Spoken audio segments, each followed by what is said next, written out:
See on the UFO Paranormal Radio Network, FM 107.7 New Orleans, where we discuss anything and everything beyond the scope of normal. Remember to like us on YouTube, Instagram, and now Twitch TV.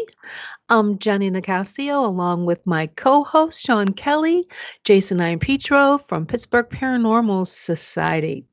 We're a part of a group of passionate paranormal investigators who are interested in hearing your unusual paranormal activity in your home or business. We'll use high-tech equipment that'll pick up what the human eye can't see. Together with our team of professional paranormal investigators in the tri-state area and across the country, we'll gather the information and that we find and we'll put it on a CD or a flash drive for you. And Sean Kelly, the founder, will go over it with you. So if you have an investigation and you'd like us to check it out, make sure you message Sean at Pittsburgh Paranormal Society or ChasingProphecyRadio.com. Happy Thursday, everyone. So glad to have you back with us tonight. Hey, happy Thursday. Glad to be here. Thursday. Great. Yes. I'm so glad to have you guys back here after this crazy whirlwind week. We had a lot of things going on. You guys, you had a couple investigations, but were canceled due to inclement weather or somebody sick. Well, actually, it got rescheduled. We're back on for this Saturday, and the client actually sent some more video footage of some stuff that's going on over there. So this is going to be this might be one for the books if it's as active Saturday as it has been. Okay, no, which one was this one? Was this by the mansion in by the Clark Bar guy? Or right. Yeah, up in North Versailles, across from the Clark Bar family mansion. Yeah, that spirit followed them home, and so we're going to get to the bottom of it. Cool. Yeah, there was. She sent two videos. One, the shadow person was caught during the daytime, and she caught another photo of the shadow person walking at night. It's pretty awesome. Okay, when you say she brought it home, where'd she get it at? Go ahead, John. She didn't bring it home with her. What it is the house that she lives in is on the property of the Clark mansion, one of them. And so her whole housing area is totally haunted. And they do believe it's coming from the mansion of Clark Bar guy. Okay, now, and this is one of his mansions. How many is this just a residential mansion? Is this a country home, or is this, how many mansions does he have? Is it 5 or 6? Something like 5, I do believe. Yeah, but this one's up in North Versailles, and it's pretty gloomy. No one lives in there, and no one lives on the property. And I'm hoping that we can get a chance. Well, a couple of us are doing her house. The other couple people can go over to the mansion and just do the yard. Oh, yeah. I noticed that it was up for sale. Is it still for sale? So, dear Sean, you can buy it. You can start doing investigations there. Or Jason, go for it. Yeah. Yeah. Well, I'm anxious to see make it headquarters. Yeah. Yes. We're going to have to do a live one of these nights to get some evidence on there. That'd be cool. But, well, I was also checking out the CIA declassified files. Did Sean, did you get a chance to see any of that? Did you look it over? I didn't really get a chance. I glanced. Yeah, I really didn't have time this week to do that. Jason, did you have a chance to look it over?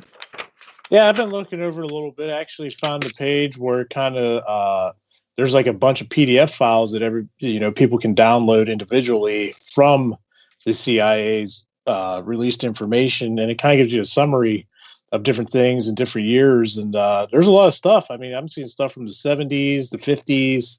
So they definitely hit a lot of UFO information, and now that it's out there, for the public, we're able to really dive in and see. Yeah.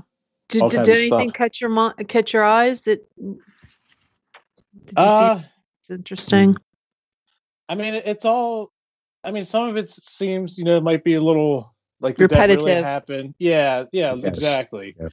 And it's like, well, you figure, okay, back in 1957, what kind of equipment did they really have back then? What did they really experience? Because technology has advanced so much to today's date, we're able to really hone in a lot more on different information, but it's still, I'm glad that it's all documented, and I'm definitely going to read through all of them when I get a free minute. Yeah. Well, I did find a couple. I did read through them because I'm a nerd. Okay. So I did read through some, and there was one. Well, actually, there was a couple that coincide with each other, and one of them was apparently a doctor brought some evidence of some kind to their attention, and he brought it into one of the offices, and we don't know what it was, but it was evidence that they believe that was some kind of a extraterrestrial origin. And I do believe a lot of the stuff was blacked out. And I have one file. A doctor was contacted and hand delivered an object to the office, evidence that he brought to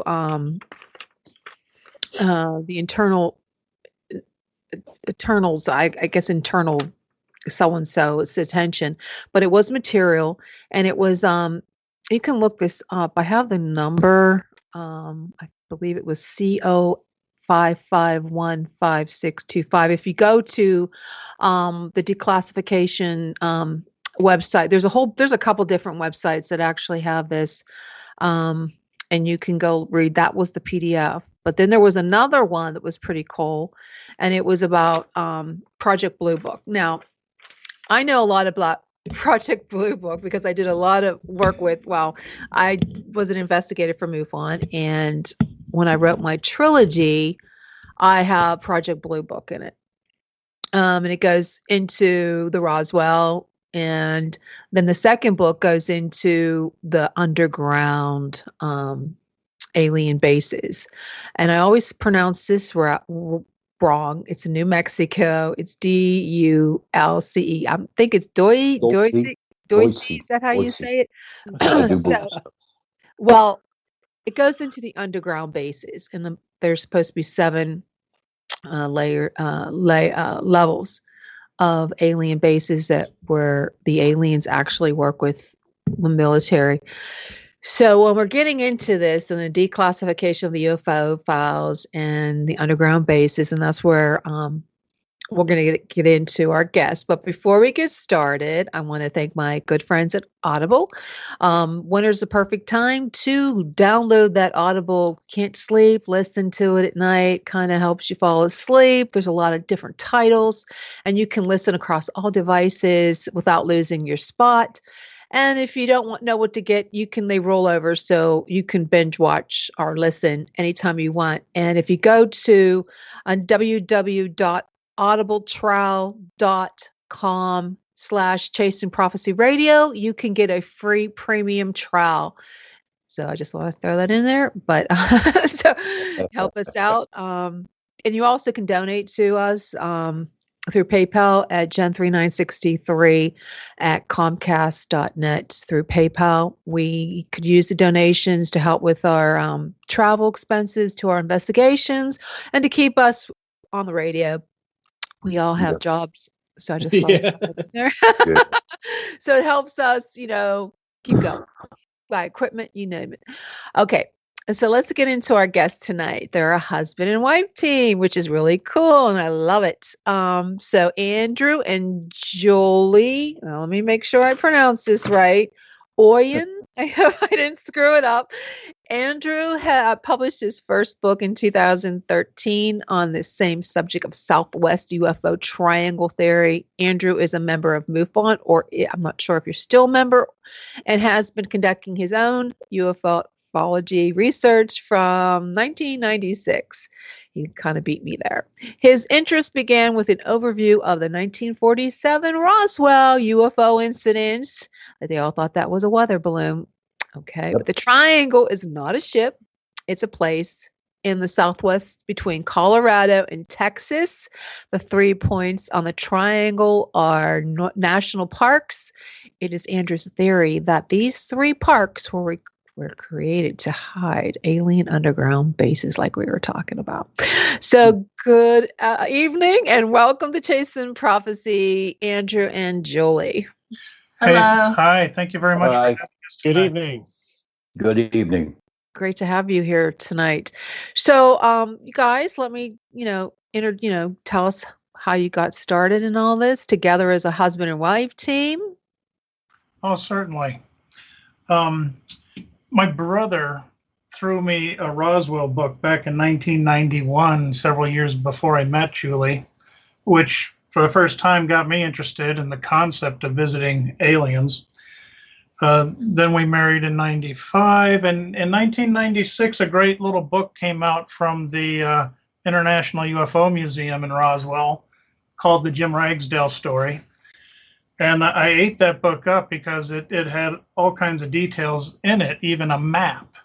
And in the back, Stanton Friedman had interviewed Jim Ragsdale and thought it was the real deal. So with that map in hand, I ran over to my wife and I said, have you ever been to New Mexico? Would you consider going? I was so excited. I'm like, Santa Fe, we're going to go shopping and restaurants and go rent airplanes. And I was just ready to go. And I said, well, yeah, maybe we can do some of that too, but I really wanted to do something else. And I said, well, what else? What did you have in mind? Well, I got this map right here. I want to go see where a UFO crashed. And I said, okay, let's go. And that shocked me. I was really taking a risk there. One year into the marriage, I didn't know what she'd think about it. But 2 weeks later, we were on a plane to New Mexico. And that was a 4-day adventure through the great state there. We went to national parks, Carlsbad Caverns, Roswell, with the map in hand. And having talked to individuals at the museum at that time, we found the Jim Ragsdale crash site area. And then the next day we went out to the Corona area near the debris site. We didn't get on the ranch, but we got near it. And just taking it all in, it was a lot of fun. And at the time, I was taking photos with the 35 millimeter camera and took maybe 9 rolls of film. And when we got back 2 weeks later, I'm looking through the photos we got back, and everything seemed natural, okay, until I got to this one photograph that Julie took of me. So I want to set the stage here. So we were close to Brazel's Ranch, and Andy says, and we've rented a Jeep, and Andy says, you know what? I want to get a picture on top of the Jeep, so I'm going to jump up at the Jeep, and you take a picture of me pointing where the UFO would have come in and where it would have crashed, and I'll point to it. I said, go for it. Jump up there. And I took the picture. Now, mind you, New Mexico has azure blue skies, especially we were there in the springtime. Gorgeous. Nothing in the air, nothing around us, but blue sky. And then we developed this film. And what I was doing was I was pointing to Boy Scout Mountain, which we could see 30 miles away. And supposedly that's where the crash had happened, according to Jim Ragsdale. So I get the pictures back, and we're looking, and behind me is a cloud, a small cloud, but it's right behind me in the shape of what could be a UFO. Like a flying saucer. And it just, what the heck, blew my mind. Where did that come from? What was it?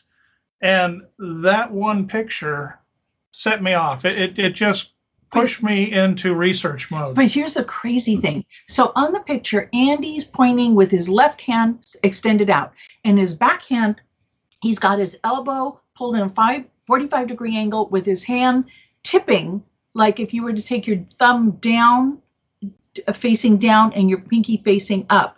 So imagine that's the trajectory that he's moving his hand in. This cloud had that same angle behind him. It is the freakiest thing.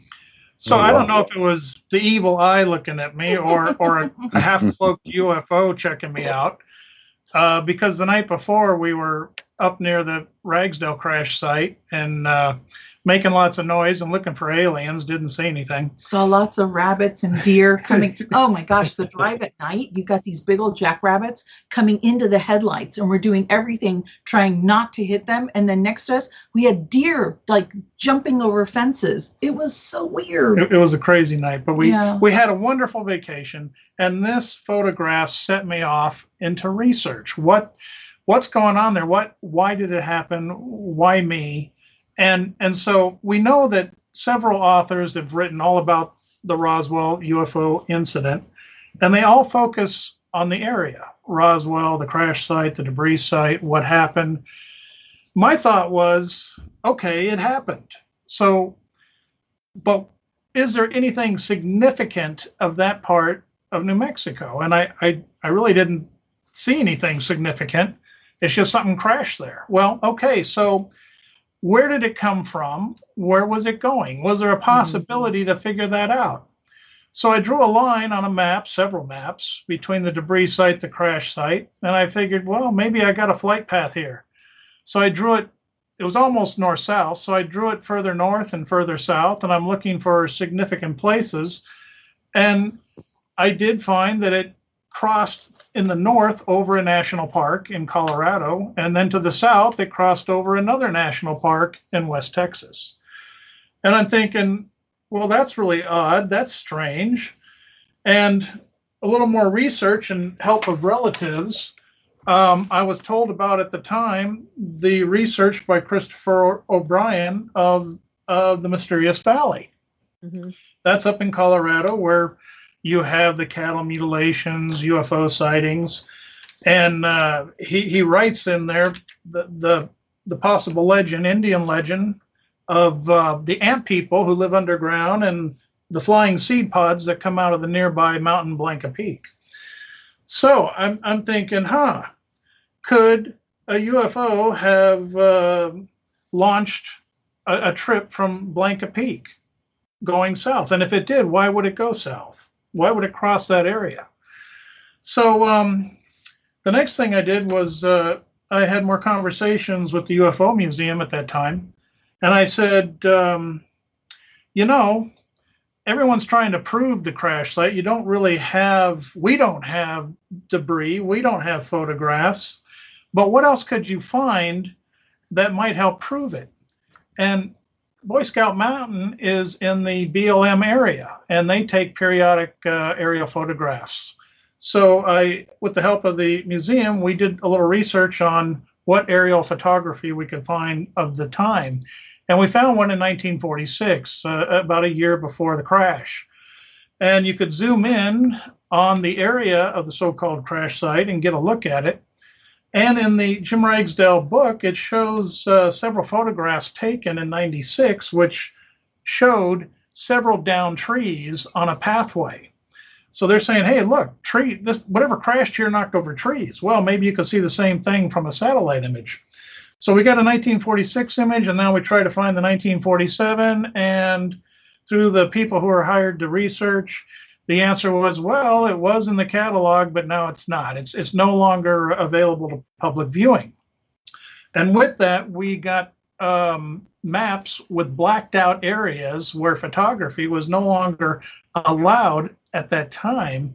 And that was nearly from Boy Scout Mountain down to Guadalupe Peak. That's the next national park to the south where the UFO could have been flying to. That kind of... I do. Go ahead. I'm sorry. Yeah. No, go. Okay. I was just wondering, when you were out there investigating or your UFOs and stuff like that, when you had your equipment, did you have any malfunctions in your equipment while you were near the sites of the UFO crash? Did not. Really, all we had was a camera. And that was like analog. We're not even talking digital. Right. We didn't have video with us, so no, that did not occur. Sorry. Did you have have a weird feeling, like someone was? I'm being honest with you. Like someone was like watching you, or did you just feel this uneasiness around where you were at? I'd like to address that. When we were on Boy Scout Mountain, we were there at an ungodly hour. It was like midnight, something like that. And when we got out of the car to go hike around, there was Hello. Sorry. That's the aliens. I apologize. So anyhow, when we got out of the car, there was no sound. It's like you couldn't hear the rustling of the trees. You couldn't hear anything scurrying. You couldn't feel anything. You know what I'm saying? It was like dead. Yes. And when we finally hiked to the area of the crash site, I had that creeped out feeling that you couldn't hear anything, but you felt you weren't alone. Right. That's actually a really funny story because it started out in the afternoon where we just rolled into Roswell, went to the museum, got directions to the crash site, how to drive there.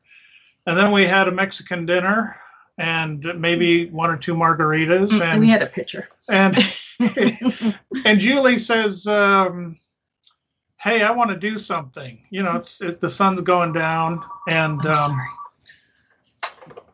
we're going to 86 this phone. I'm sorry. Okay.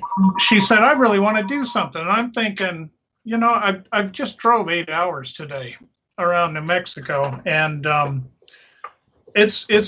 tired. I don't know what she has in mind, but she said, you know that thing you want to do tomorrow morning? Let's go do it now, which was drive another 60 miles to Boy Scout Mountain. And so, okay, you know, we're here. Let's go do it. So we drove the 60 mountains. The sun's going down, the mountains in the sunset. And we get up there, and it's just, it's a creepy night. It was very scary and cool at the same time. And because it's scary, Andy goes, whatever you do, don't get out of the car. I thought we could drive there, just look around. And all of a sudden the car got kind of jackknifed, even though we were in a 4-wheel drive. And he's like, oh, I'm like, I can't get this out of reverse. So we're sitting there with the engine off.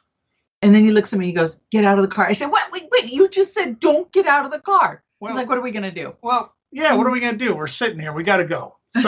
So from there, we had to hike about a quarter mile, but we did it. And it was eerie. Like you said, it was just that eerie feeling, you know, but had a lot of fun. So when Sean said about the any kind of equipment dysfunction, what about your car, your Jeep? That was, you know what? That was interesting because, like we said, it's a 4-wheel drive car.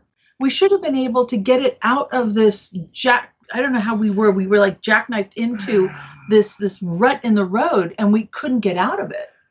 Okay, so your engine didn't turn off like you see in all those stories that the engine. No, I'm afraid that might have been a margarita and user. We got out of it later. But.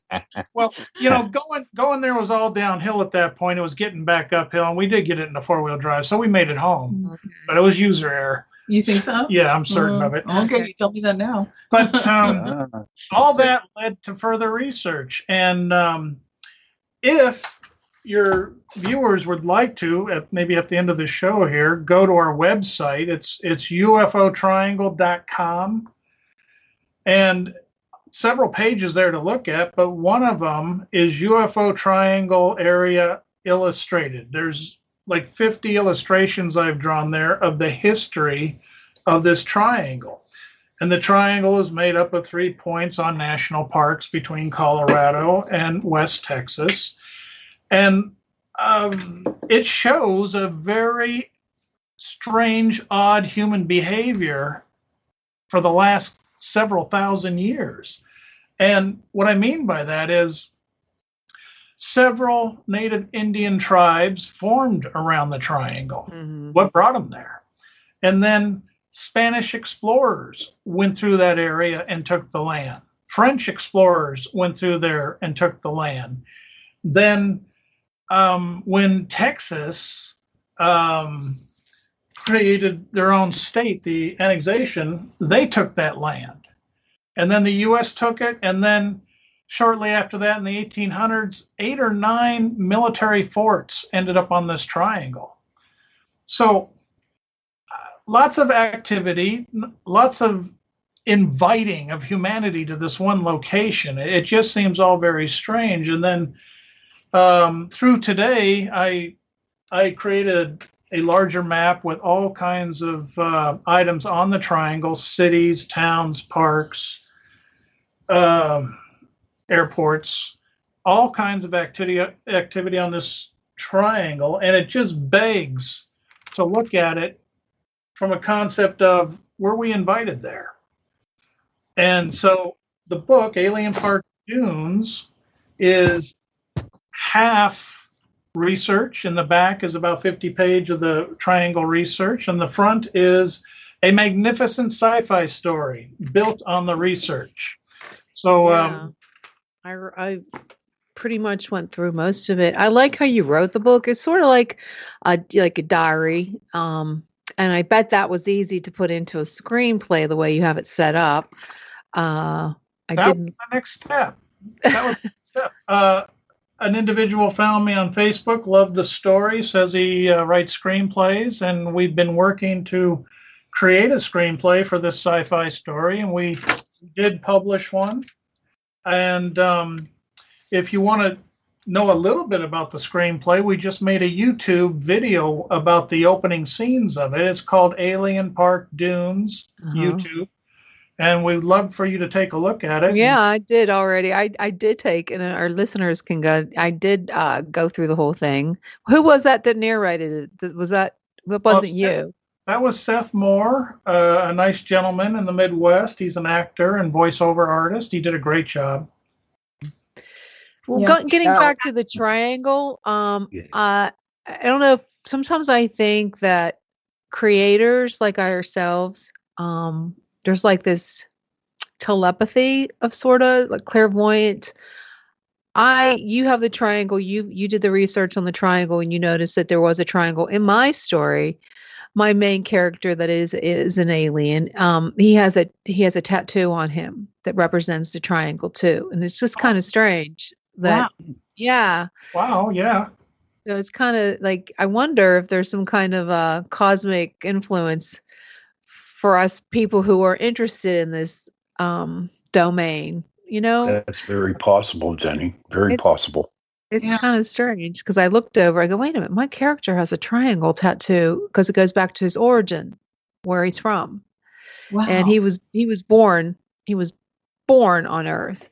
So like, you're in that area with the triangle. Now, how far would you say that this triangle is close to Groom Lake? And how close would you say that would be close to? Well, our triangle is between Colorado and Texas. And, so Area 51's over in Nevada, a few states over. Okay. So they're not connected. No, and I wouldn't think they would be. See, what I get out of Area 51 is we test vehicles and study vehicles there that we've either made or collected. And don't know if you, of course, you probably recall Bob Lazar and his work out there. He said, well, go out there on Wednesday nights and you can see him flying a captured UFO that they've manipulated so we can fly it. So back in the 90s, I spent a Wednesday night out there looking around, and south of Area 51 in the sky, I saw this white orb doing some maneuvers for a while.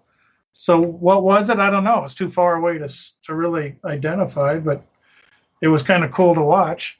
What about Joyce? Is it the same? Do you believe that they're connected to Colorado in some which way? Because they're all underground. Could be through tunnels, maybe? The tunnels. Okay. Now the tunnels. Okay. I think the tunnels from Colorado, because I know Colorado is a big hot spot for UFOs, that there's the tunnels that go underground, and then there's the blue hole. I don't know if you're aware of the blue hole. Are you aware of that? No, I'm not. Okay. In New Mexico, there is a place called the Blue Hole. It's a round circular like a water. They call it the blue hole. And if you go down, you can go down to these holes, and there's tunnels in the water. People go scuba dive. There was a lot of disappearances in the 70s. A group of teenagers were out drinking, and they, fooling around, and they went scuba diving into the blue hole, and they disappeared. Apparently, there's these tunnels that go through the blue hole all the way to Michigan. Oh, Now, Oh, really? yes, I look didn't it know up. that. And they found the teenagers dead, of course, Sure. in Lake Michigan no, Oh my that God. disappeared. That's terrible. Yes, in New Mexico. no way. Yeah, so I think that all these tunnels, like you said, the Triangle in Colorado, I think all these underground, I think the underground is full of extraterrestrials. I And agree with you, Jenny. and I think a lot of them, the military know about it. So, and I know like this, like Doyce, am I pronouncing that right? So if somebody out there doesn't know if I'm not pronouncing this right, Doyce, Doyce, it's Dolce, whatever. I did a lot of research on that. It's Dulce. Sherry Heckel, she wrote a book on the Doyce papers, and these levels, there's 7 of them, and there's some that are run, the military actually are doing research with the aliens, but there's tunnels. These tunnels branch off. So when you did your triangle, is this your own research, or did you already go and do the research about these that forms the triangle and they're all connected? Is this something that you researched yourself?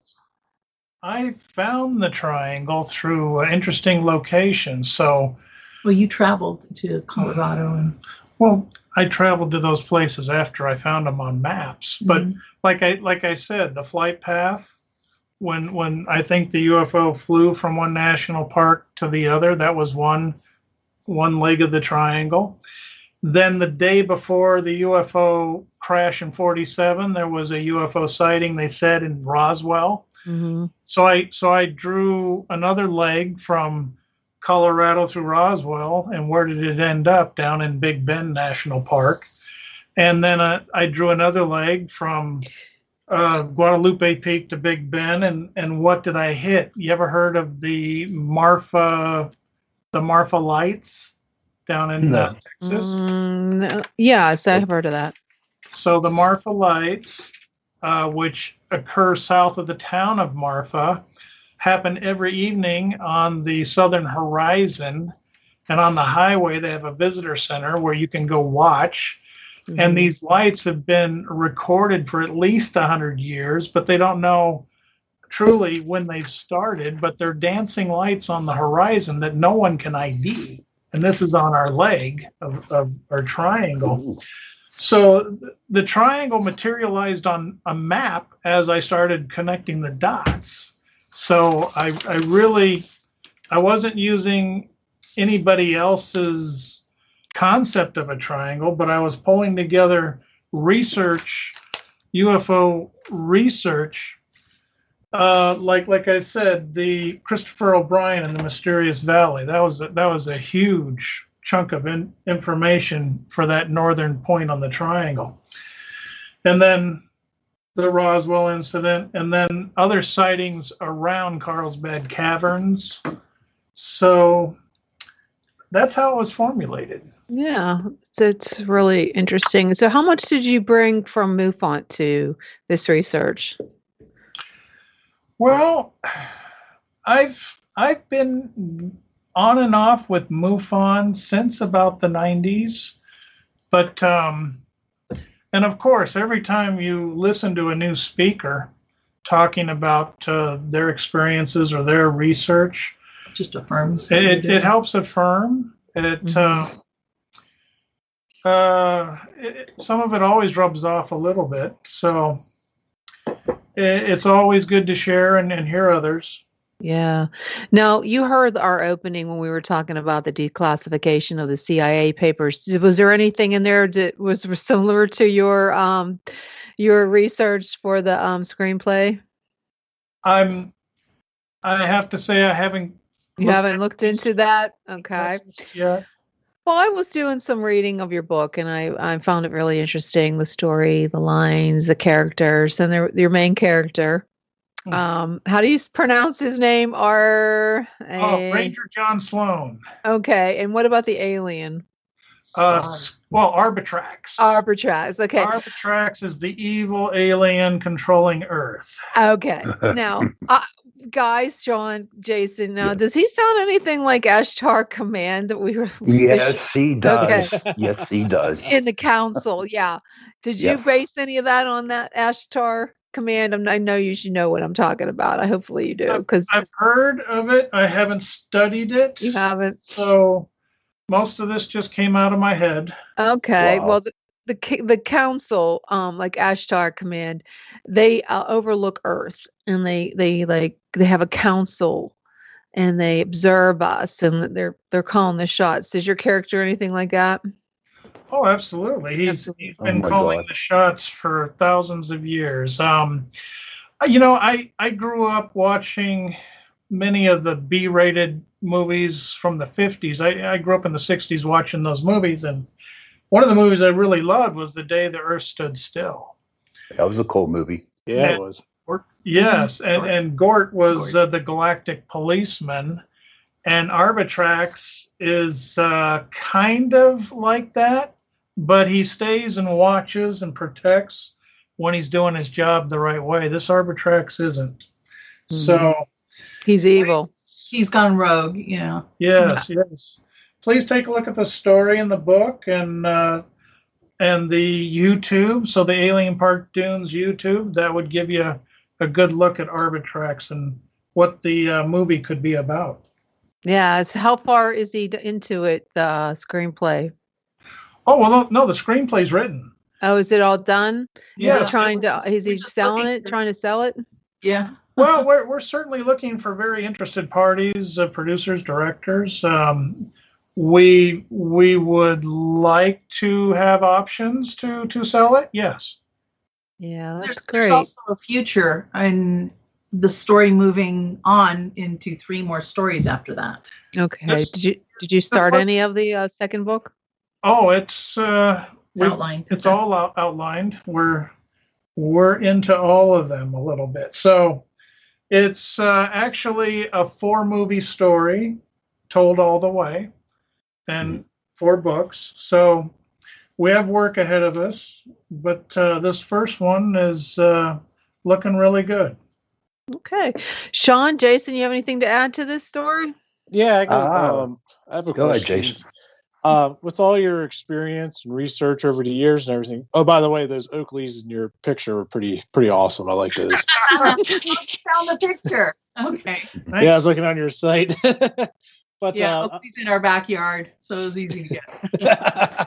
I was just wondering, I'm sure a lot of people are out there that might be listening, with all your research and in depth and everything that you guys are doing with the UFOs, what do you think is the chances of being abducted by the UFOs? Like if people were to go hang out there and try and search for them themselves? Good question. Yes. Yeah. I feel so confident about things that are going on at Blanca Peak in Colorado that I personally would not want to go there and look. Okay. Let's put it that way. If you go there and you find them, you may not come back. Oh. Or you may come back without a memory of it.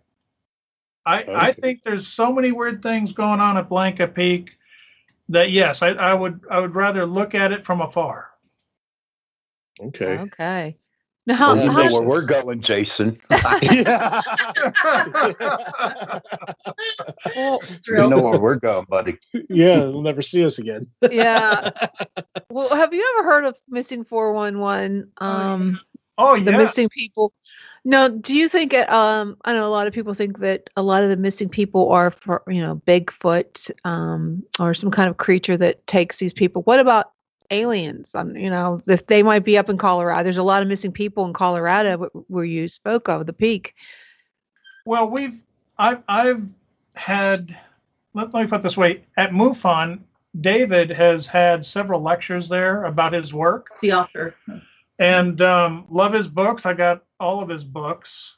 Yeah, sure. I believe in Bigfoot, and I think there is the possibility Bigfoot is taking people. But then again, I've heard and read UFO stories where UFOs are picking up people as well. I think the aliens that are here are probably studying us more than taking us away. That's true. That's probably it. There's also in one of the meetings that there was an author that crosses Bigfoot with aliens. Like there's a relationship there. Oh yeah, absolutely. Oh yeah. Yes, that's the truth.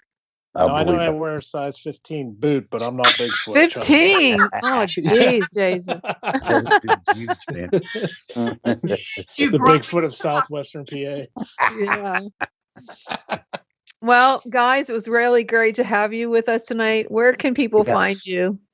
Well, thank you very much. Go to ufotriangle.com and on Facebook and YouTube, Alien Park Dunes. Cool. Well, thank you again for joining us tonight. Thank you. Yes, thank you. Thank you. It was great. Okay. Wow, that was great, guys. What do you think? Yeah, I love it, man. That was interesting. Yeah, I mean, I love the artwork in the book. I mean, I know his daughter did some of the artwork or did all the artwork. I thought it was great. It's a really interesting story, and I like how it's written. It's like a journal. I sent you the one book, Sean, with all the pictures of him when him and his wife on top of the vehicle and the cloud formation. A lot of people think the cloud formation is CGI. I don't know. It could That's be from 96, though. I was looking at that too. Yeah. Well, you never know. They could have had that stuff back then. You don't know when they like these what is that? Project Bluebeam. You don't know when they did all that crazy stuff. Who knows? But they're all connected. The tunnels are connected anyways. Yeah, he definitely has a lot of good maps on his webpage that he was talking about. I've actually been scanning over it, just kind of checking everything out, for the last couple of days, and it's very detailed. Like they've definitely done. They put a lot of work into it. Yeah, a lot of work into it. So it's really cool. Yeah, I think it was. Project Bluebeam. Today, a friend of mine sent me this guy who's from the United Kingdom, and he said that they were going to use Project Bluebeam when the United States was going at it with Castro. Did you know that? No, I did not know that. Yes, they did. Yes. Well, there's a lot of talk on Godlike that they were going to use that for an alien invasion for actually, when all this election stuff was going on. I don't know why. Well, see, here's what the deal was at that time. Cuba, Kennedy went in and with the ships, and there was a ship that actually had this Project Bluebeam on it. And at that time, the Cubans, they were really, really Catholic. Okay. And from what I understand and what I saw from this guy, I'll send you the thing. They were going to do a hologram of the Virgin Mary over Cuba. Oh, wow. I can see that. Do you think maybe that has what Magic Ore is and all of that? Do you think that could be like one of them Project Bluebeams, maybe? Very possible. I don't know. But back in the 60s, though, that's pretty interesting. Yeah, that they have that kind of technology. You're right. It is kind of. Sean, Jason, what do you think about that? Yeah, I mean, anything is possible. I was actually, I wanted to bring up something that I had as a thought regarding the CIA protecting everything. Mm-hmm. How it all, is all public now. But if you remember back, well, I mean, obviously we wouldn't remember, but Orson Welles came out with War of the Worlds in 1938. Yeah. As that radio broadcast about like aliens invading, and it caused such chaos. Like people were committing suicide, people were fleeing. Like it was just totally crazy. And I remember my grandma telling me stories about that. Now that was 1938, and a lot of the files from what I've seen, just scanning through on the CIA page there, we're looking at like the 50s, late 40s, 70s. Like, do we think that they saw what happened with the Orson Welles just radio broadcast and how chaotic it became for people, that they're like, we need to classify what we find because this stuff is real and we don't want people really finding out about it. That's true, because that's a really good point, because that made people go crazy. Yeah. Yes, that's true. In my fourth book, the prequel to From the Sky, it's called Origin. It starts out in 1938 with the War of the Wars, and what happens in the main character's mother. She's listening to the broadcast, and she totally freaks out, hides the kids in the upstairs, and she's a smoker, and she catches the whole house on fire. And oh, jeez. leaves like one character an orphan. Yeah, so that's where I. Damn. I'm all about dread, grim. Yeah, doom. Yeah. Interesting. Yeah, I don't know. I listened to that when it was on. They rebroadcasted that. Oh, what year was it? John, do you know when they rebroadcasted that? Oh God. Well, they came out with that long ago. 70s, maybe. It's the 70s, and there was something else like it they did. Oh. Well, they made the movie, the original movie, and then they actually remade that movie. In the earlier 2000s or 2000, like somewhere around there. No, not Tom Hanks. Tom Cruise. Tom Cruise, yeah. No, I tell you what, it was pretty good. I like the remake. You know, it's funny because we're so used to all this technology and CGI and all this stuff. So when you watch the original one, you're like, how were people afraid of this? But then you guys take a step back and figure before even that, they only had radio.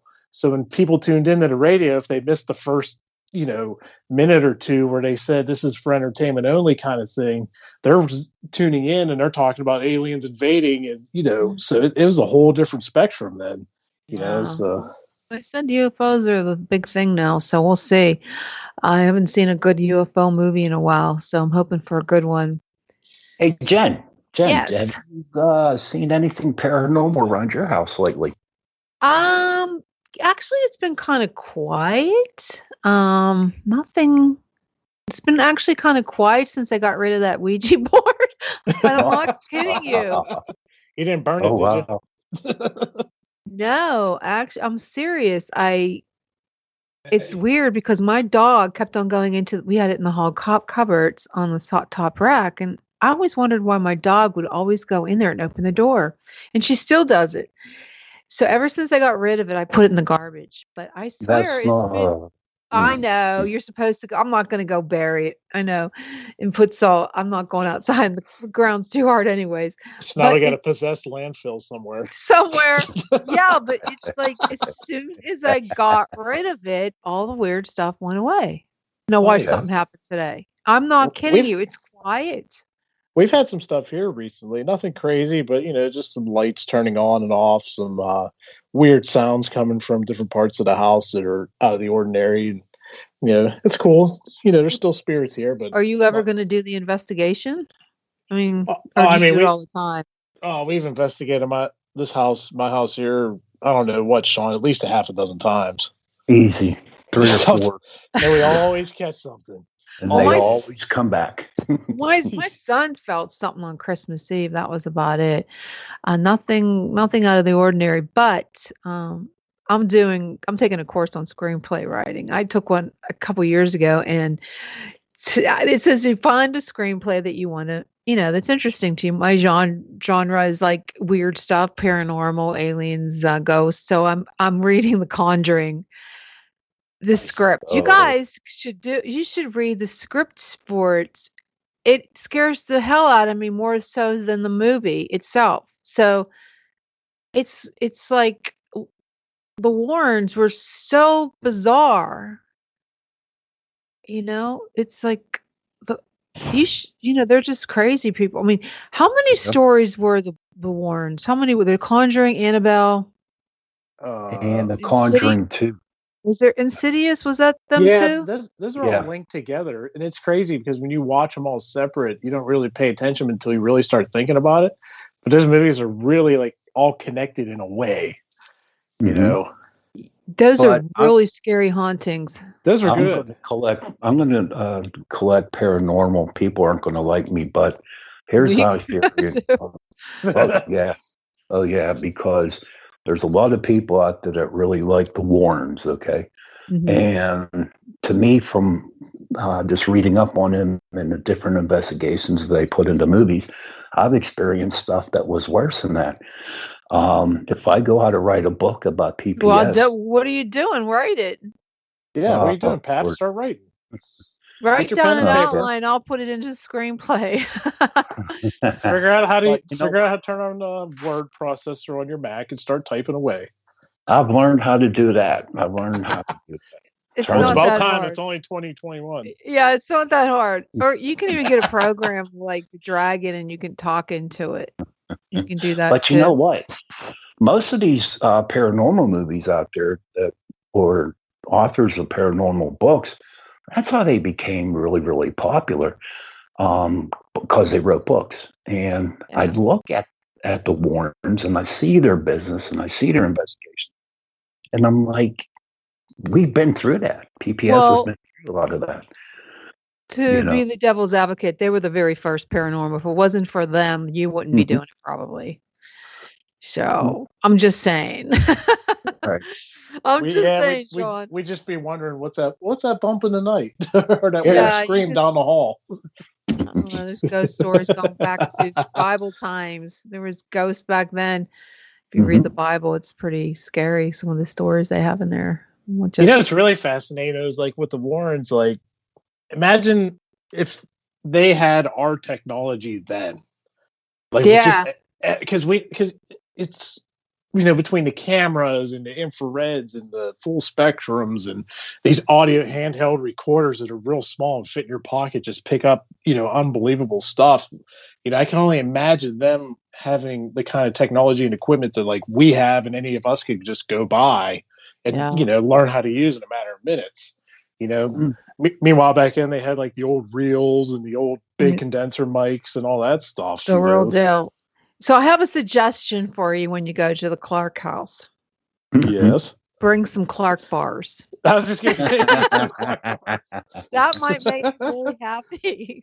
It might make him too happy. They might try and jump in the car and come home with us. Yeah. But next week we have a person who has a good interest in the flat earth. So that's going to be interesting. He believes that the earth is in fact flat. So it should be interesting. So guys, you have an investigation. We want to hear about it. So make sure you take notes. Maybe you'll do a live stream. Let me know. I'm more than happy to do it with you. So make sure if you have an investigation to check out Sean's Pittsburgh Paranormal Society and drop him a message. And you can check out chasingprophecy.com, chasingprophecyradio.com, and our YouTube channel. And like I said, we're on Twitch. Like us on Instagram. I still have my Facebook page, Chasing Prophecy. I was going to get rid of it. I'm having a hard time trying to figure out how to do that. So, guys, it's time to say goodbye. Goodbye. Yeah, goodbye, it is. Jenny. Well, thank you so much for joining us tonight. Make sure you join us next week and check out my author page, J.E. Nicasio on Amazon. Good night, everyone, and thanks again for tuning in. Thank you. Good night. Chasing Good night.